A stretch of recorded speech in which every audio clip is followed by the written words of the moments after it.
Hello viewers, welcome to my YouTube channel. So this is the very first time I am putting something on YouTube. Today I want to discuss a very fundamental topic of VLSI, which is the SRAM. So if you understand the working principle of a SRAM cell, it will be very easy for you to create a large memory unit.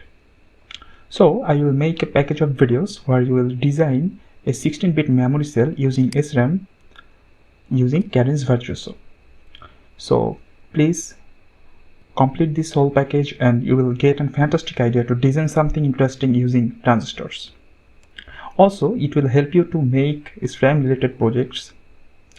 Okay, so let's start. So before diving into SRAM, I need to share something about memory which is very essential for our computer to store our data. So in electronic memory, we can divide our memory into two types.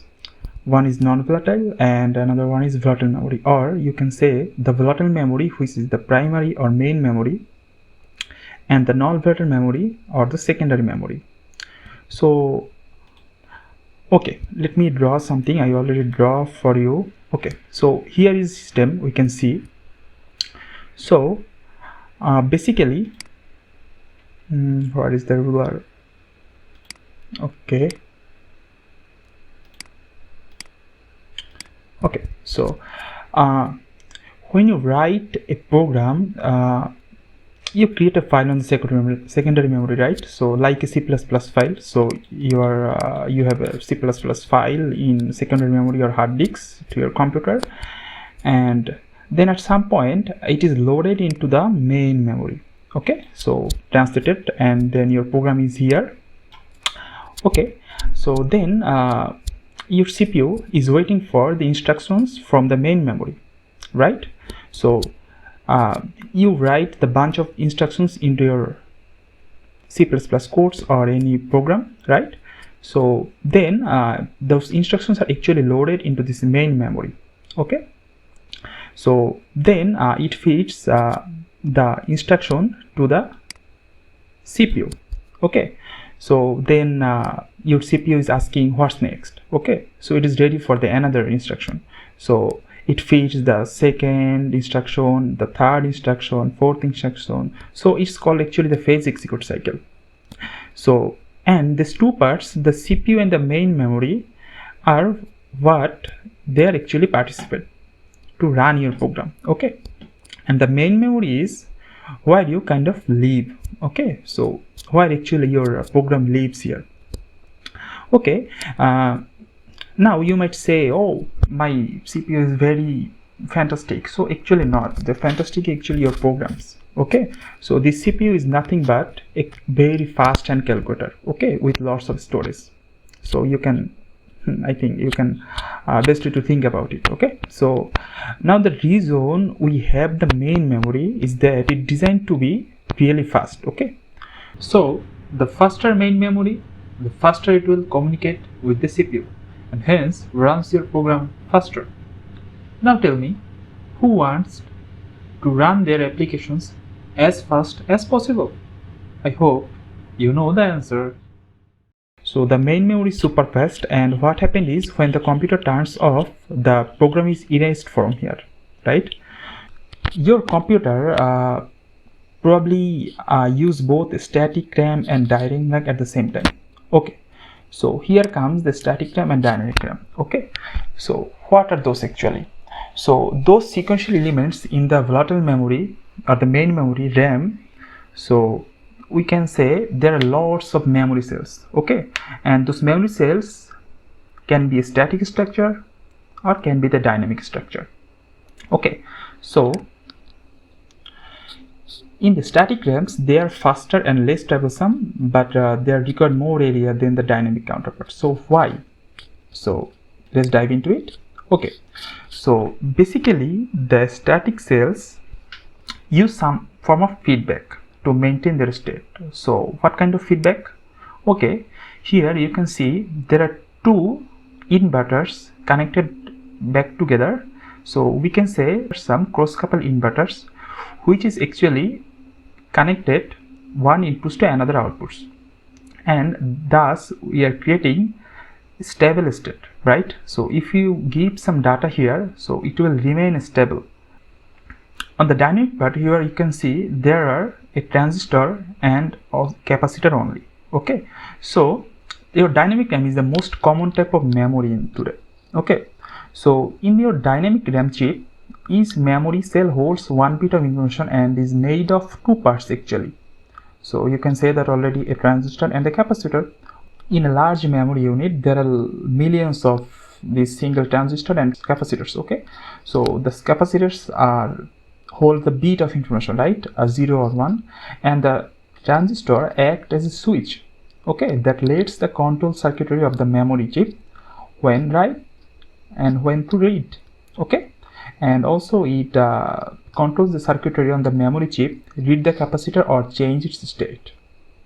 Okay, so what about capacitor? So this capacitor is like a small bucket. Okay, so there are some electrons to store the memory, and when the bucket is empty, that means there is 0. Okay, but the problem is in the capacitor bucket is that it has leak. Okay, so in a matter of few milliseconds, a full bucket memory becomes empty. Okay, if the leakage is very high. So therefore, for dynamic memory to work, either the CPU or the memory controller has to come along and recharge all the capacitors holding 1 before they discharge, right?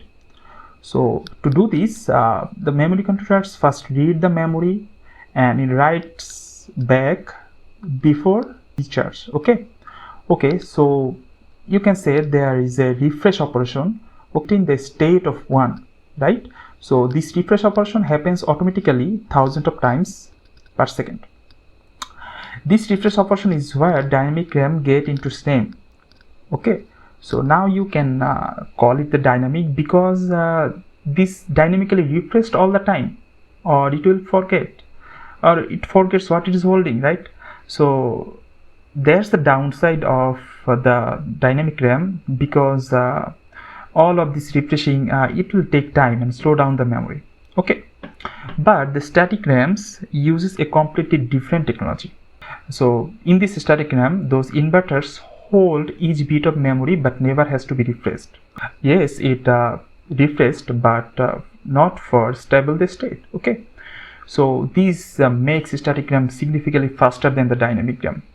So however, the static memory cells takes a lot more space, because if you know the basic fundamental VLSI, you know the inverters are made of at least 2 transistors. So here there is only 1 transistor, and on the other hand side you can say here is 4 transistors. So that's why you get less memory per chip, and that makes static RAM a lot more expensive. Okay, so that's why static RAM is fast and expensive, you can say, and the dynamic RAM is less expensive and slower. So now it's clear, I hope, to you. So basically those static RAM is used to create the CPU's speed sensitive cache memory, where the dynamic RAMs forms the largest system of RAM space. Okay, memory array is nothing but a large array containing those memory cells with some extra circuits. So here we can see there is a large memory array containing the row recorder and the column circuitry. In this memory array, those tiny rectangular boxes are the memory cells. Okay, and those blue lines are called the word lines, and the vertical lines here, that's called the bit lines.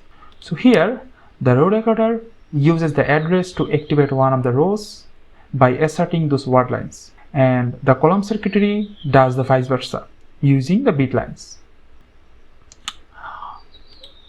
A typical memory array may have thousands or millions of words or million of bits, right? So which would lead to a tall, skinny layout. So that is hard to fit in the chip floor plan. Also, the memory array got slower because of the long vertical wires. So therefore, the array is often folded into fewer rows of more columns. So here we can see that this 64-bit memory array is folded like here. Okay, so now the SRAM cell. A basic SRAM cell is actually consists of 6 transistors. That's why we also call it the 6D SRAM cell. So among those 6 transistors, there are 4 NMOSes and 2 PMOSes. So basically a SRAM cell is able to read the data, write the data, and also hold the data as long as the power is applied. So that's why we call it the volatile memory. This requirement can be also accomplished by an ordinary flip-flop, but compared to the flip-flop size, it is minimal. This 6 transistor SRAM cell contains the pair of cross-coupled inverters. Okay, so these cross-coupled inverters is actually holding the state to its outputs, and a pair of access transistors A1 and A2 used to read or write the state. These watt lines are actually used to on and off these access transistors, and the cell is written by driving the desired value and its complement onto the bit and bit bar lines. So we will talk the working principle of this SRAM cell on the next videos. So please stay tuned.